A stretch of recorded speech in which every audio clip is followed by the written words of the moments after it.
The News 4 Rundown starts now. Welcome in, everybody. I'm Jim Antley. It's Wednesday, August 26th, and here's a look at some of the stories we're following for you tonight. More than 150 people are dead and hundreds of tourists are missing after a massive flash flood hit the Nepal-Tibet border. The Americans unaccounted for tonight. Plus, Meta settles a landmark social media addiction case. A cybersecurity expert joins us live to discuss how social media platforms target teenagers. And a one-on-one with Governor Abigail Spanberger. Hear what she has to say about blocking a proposed merger that would have created the largest electricity utility in the world. An innocent bystander is dead tonight after a crash that started with a traffic stop in Bowie. Chopper 4 was above the scene this evening, but the crash happened a little before 3 o'clock this afternoon. Prince George's County Police says a marked cruiser tried to pull over a suspect connected to an open investigation. The suspect stopped at first, but then sped off down Lanham-Severn Road. A police supervisor told officers on the radio to stop any attempts to pursue. But a half-mile away, that suspect crossed onto incoming traffic and struck a car. Police say the driver of that second car died. They were not connected to the chase. The suspect is expected to survive. Another difficult day for parents and students in Prince George's County schools as parents tried to get their kids to class after another day of transportation trouble, big trouble. Thousands of students are still without bus routes as the school year gets underway. Our Dominic Moody spoke with parents today, still frustrated with the school system. Unbelievable! On the second day of school, dozens of cars stretched down as far as the eye could see along Good Luck Road in Prince George's County. Frustrated parents say for the second day in a row, their kids' bus did not come. No, there was no bus. They did not get on a single bus. We had no information about whether our children would be picked up anywhere for school, nor at what time they would be delivered. Leading to a parking lot of cars trying to get to Dora Kennedy and Robert Goddard. Driving on the sidewalk where students are walking. The bus! They can't ride the bus! We don't have one assigned! In this video shared with News 4, it shows what parents say they went through during drop-off this morning. I'm in the car line here. It's a one-lane road in, one-lane road out. There's 1,150 students who need to be dropped off in any way, any form or fashion, whether that's bus, which we don't have assigned to us. In some cases, parents said they decided to park their car and walk their kids to school. This all comes after Prince George's County Schools said more than 10,000 students were not assigned a bus route on the first day of school. It comes after school district leaders say the bus tracking tool known as the Chipmunk app failed. This morning when I checked it, it had crashed. It said the server was down. When I get into it, it's still showing me that there's an afternoon bus, but no morning bus. So I can see that there's a bus that's planned to come, but I'm not going to rely on that. On the first day, some parents say they received a late notice about their child's transportation plans. My kindergarten and my third grader had to take the bus home from school yesterday. They got out, that kindergartner got out at 3:45. We did not get a call from Dora Kennedy until 6:30 saying that there was no bus coming and that we needed to arrive at the school to pick up our kids. Following the first day of school, Prince George's County Public Schools says they launched a website to help parents navigate if they have any questions and encourage parents to go online and look up routes for buses near their homes until school leaders can properly assign their routes. Today, the website says that the Chipmunk app was restored by noon. The school district turned down News 4's request for an interview, but issued this statement that reads in part, PGCPS is adding resources, correcting routes, and working with our technology partner to resolve these issues. Our commitment is simple: be transparent, fix the problems, and get better every day. For families, though, they say they want to see a complete course of action to prevent their students from arriving, in some cases, almost 2 hours after the final school bell. Please fix the budget. Pay your bus drivers a lot more. Let's do some bigger recruiting. Let's invest in our drivers. Let's invest in our school system because our kids deserve better. Now, parents say that they will be showing up to the Prince George's County Board of Education meeting on Thursday. That meeting is set to start at 7 o'clock. In Prince George's County, Dominic Moody, News 4. We could soon see major changes in how millions of young people use Facebook and Instagram.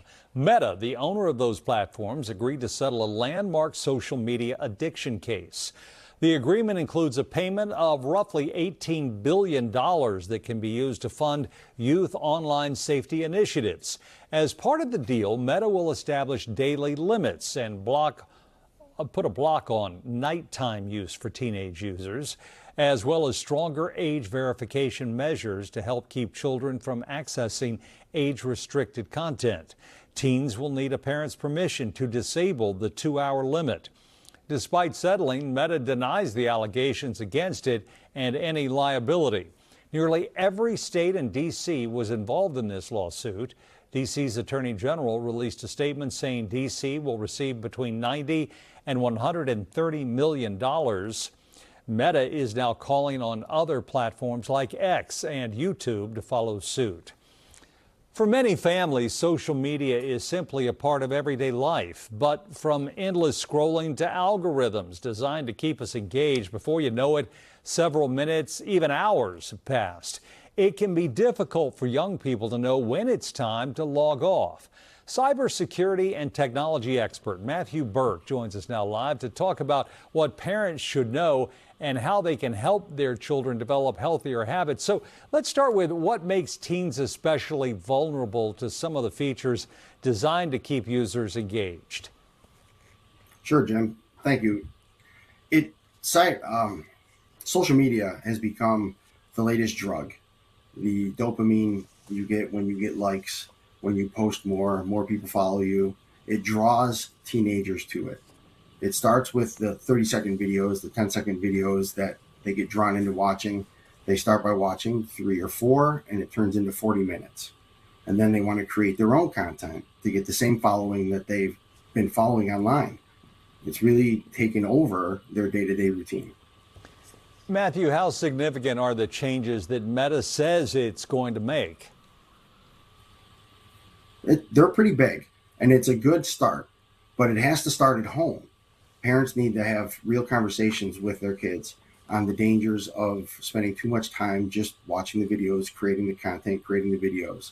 There needs to be a trust factor, a verified trust, and the ability for parents to lock down the phones if they have to.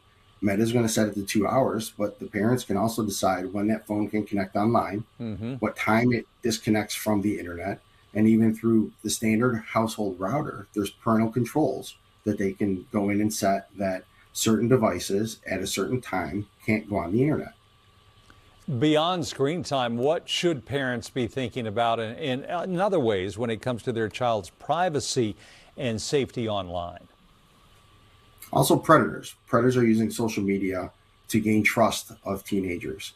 Most of them are spending time in their room with their cameras on. And as you can see in my office behind me, you can see a great deal of my office.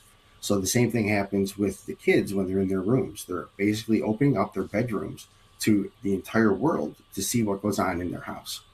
And those are serious conversations that have to happen. Like I said, the security starts at home with making the teens aware of what actually goes on the internet.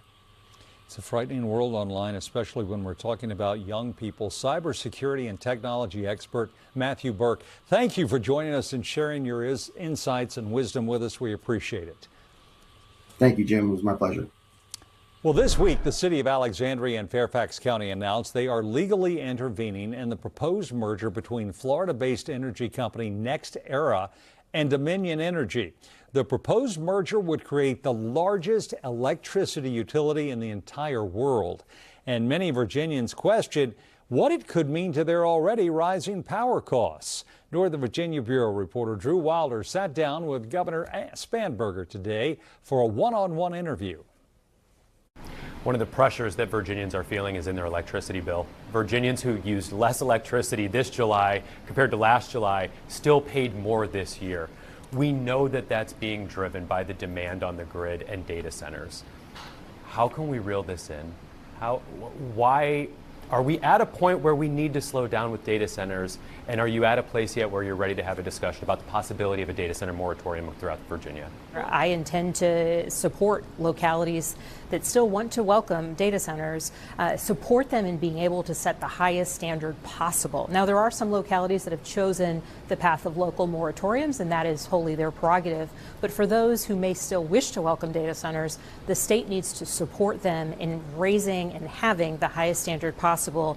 And certainly from a statewide perspective, the energy consumption tax is a priority and ideally one that other states will follow our lead. Just this morning, the chair of the Fairfax County Public School Board, Robin Lady, told me that throughout the first week of school this week, they've had a few schools in Fairfax County that have lost power repeatedly. And it's not even as hot out this week as it might be next week. Our grid is so fragile, yet we're still allowing the large users to come in and claim even more energy. Where's the balance for this? If we have data centers flipping online, empowering their private business, but we can't even educate our public school children because the lights don't stay on.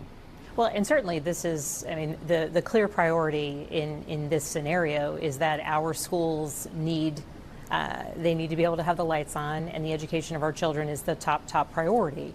It also is a reason, kind of jumping to a related issue, that when it comes to this Dominion and NextEra merger, one of the reasons why I've chosen to legally intervene in the case is because we witness and we recognize all the challenges that we are facing at this moment. I mean, that merger is a massive deal, almost $70 billion. It must be good business to supply electricity to data centers. You've filed your motion to intervene. The city of Alexandria filed a motion to intervene. Yesterday, Fairfax County announced its intention to file a motion to intervene. This morning, I asked Arlington and Loudoun. They would support it as well.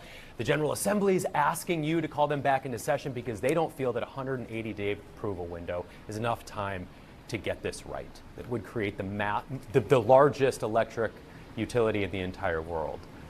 Are you going to call the General Assembly back? Do we need more time to think about this and get it right for Virginians? I mean, two things. The General Assembly is already in special session, so if they want to take this up, they have the authority to do it. But principally, what my priority is not the time frame that the SEC will be reviewing it. The things that I'm looking at is affordability. You mentioned kind of in passing how profitable it must be if this merger is something that's of business interest.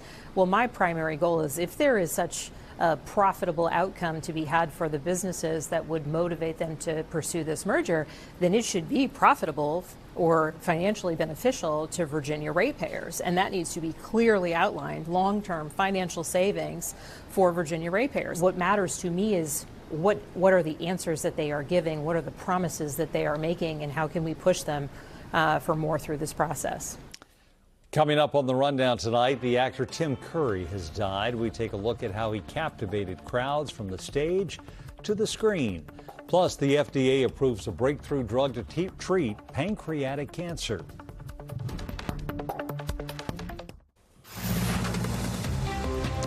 Now to 4 things to know. Actor Tim Curry has died. Curry delighted audiences from Broadway to the box office for more than 50 years. He was a British actor who effortlessly crossed the line between comedy and drama.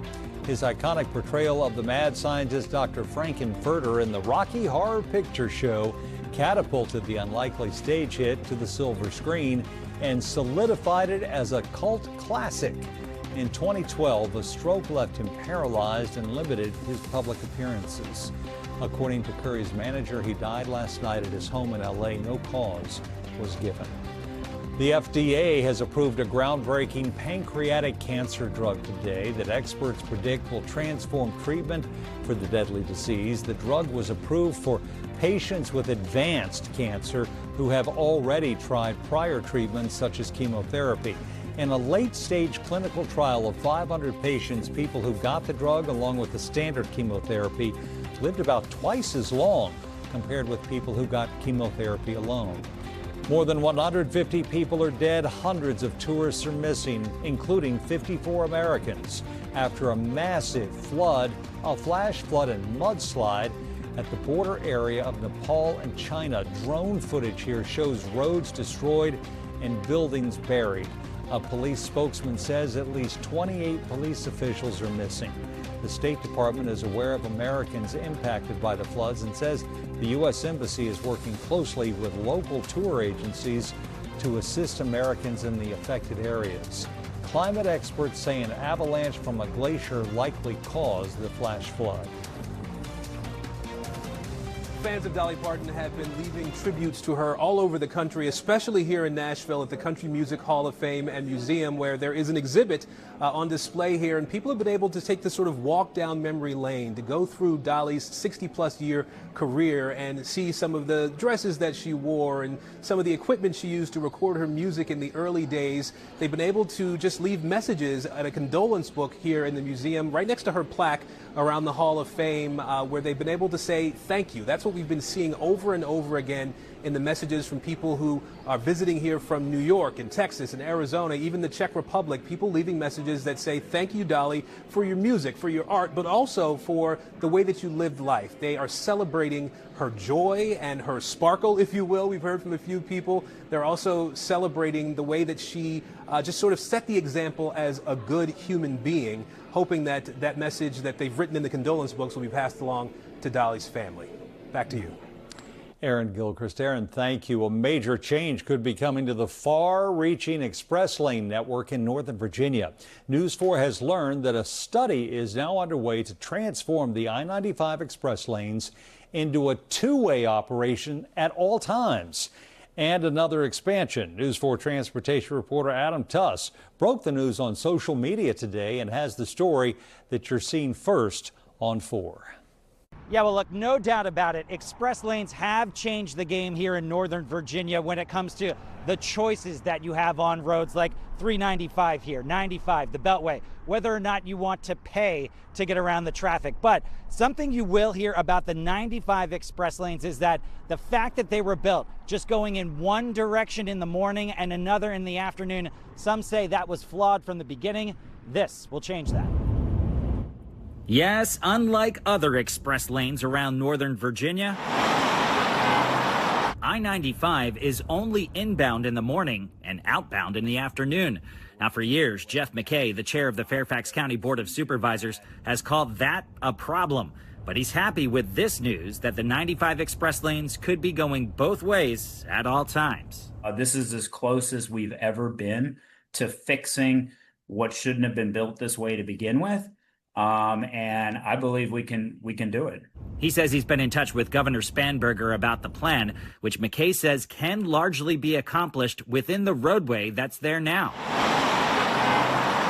Take a look at this map and you get a better idea of how this would work.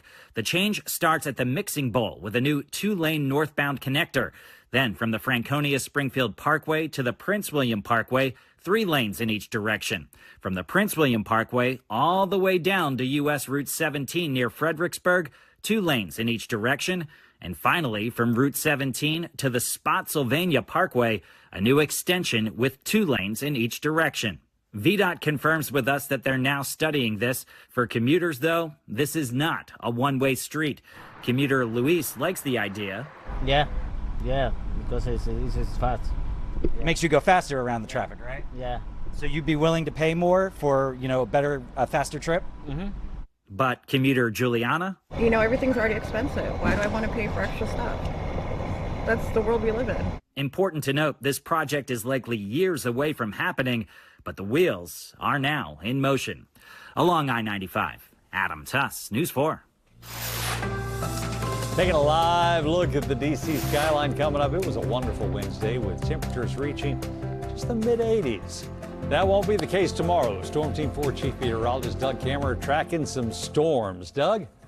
It was another beautiful day across our area. We did see the clouds come in later in the day and help to keep temperatures down just a little bit, but it felt a little warmer than it did the last few days. 86 degrees was the high temperature today. 82 right now. Dew points have been in the low 60s, so we felt the humidity at least a little bit more, and that's why we have a little bit of a heat index. Temperature-wise out there right now in the 70s to the north, 79 Martinsburg, 79 in Frederick, 80 though in Hagerstown, 83 in Fredericksburg. So a nice, comfortable evening, and that's going to be the case right on through the rest of tonight. No rain to speak of. Storm Team 4 radar is dry. It's going to stay that way right on through the night tonight.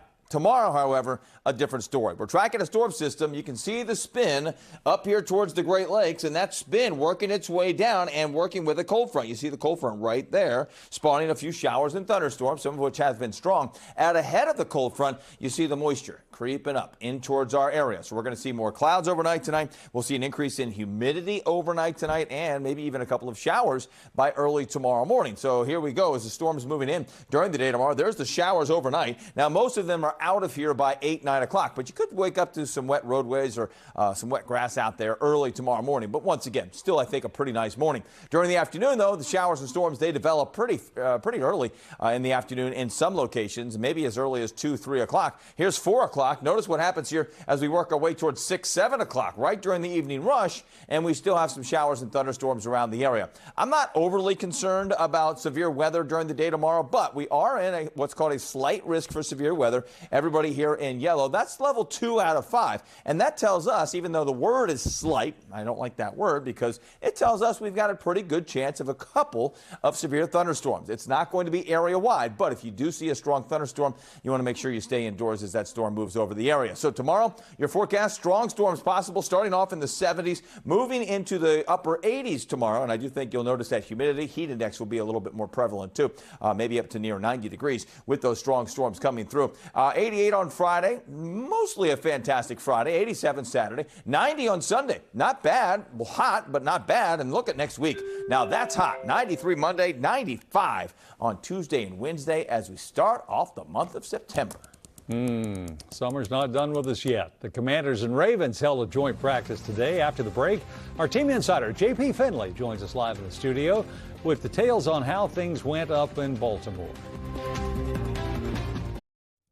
All right, joint practice today for the Commanders and the Ravens up in Baltimore. JP Finley joins me in the studio with some insight into how this day went, and they've seen better practices. They have seen better practices, Jim. They've also seen better health on their roster. Right. And I think it's important to point out, a lot of people may be kind of piling on the Commanders, who did not have an impressive effort against the Ravens in Baltimore this afternoon. But the Commanders are down a number of players. Sam Cosmi, their starting right guard, probably their best offensive lineman now that Laramie Tunsil's injured for some time. Cosmi didn't take part of it. Obviously, Nick Allegretti, who's a vital piece to this, that hasn't practiced in more or less a month, wasn't taking part in this. So Washington did not look good, but you like to think that the product we'll see when they open the season against Philadelphia will be much better. There were some highlights. You see Jaden Daniels connecting with the rookie Antonio Williams for a touchdown there. Got to watch Lamar Jackson out there, always a highlight. You know, I mean, that's a special talent. Jim, I like this next play we're going to show. That's the rookie, Sonny Styles, the 7th overall pick with really good coverage in one-on-ones against the Ravens tight end there. But this is where the problems were. The Ravens defensive line controlled the line of scrimmage against Washington. That is a problem for a team with a young quarterback. I mean, it was a great opportunity to come out versus a team of Baltimore. Good players, well coached. Back and forth battle, not the best day that I thought we could have had, just from all around, from myself to everybody else. But, you know, these are opportunities that you get to learn from. I feel like we were just out of sync a little bit with our combos, and then it was a little bit of mix-up in the lineup as well. So there were some guys next to each other that haven't worked next to each other at all this whole camp. But we made it work, and we got going eventually. I mean, well, when you don't get a rep next to somebody the whole camp and then you end up getting like 12 of them here in joint practice, there's a little, it's like working with new coworkers, if that makes sense. Connerly's telling the truth there. It wasn't the normal kind of group on the offensive line, and that does make a big impact. But perhaps the bigger impact is this Nick Allegretti injury. The depth at the center position is woeful. You got to wonder about some of the decision-making process by Adam Peters and Dan Quinn that landed here in late August with a center situation that you're counting on a guy that's never done it full-time. I think Nick Allegretti's a really good player and a smart player, but that's a big question mark going into week one. And it's something that's got to be addressed. Roster cuts are this weekend. There'll be other players available. I won't be surprised if they sign a veteran that gets released somewhere else. Time's running out. I mean, it's getting late early. Yeah, exactly. JP, thanks. All ears coming up later on YouTube and on NBC4.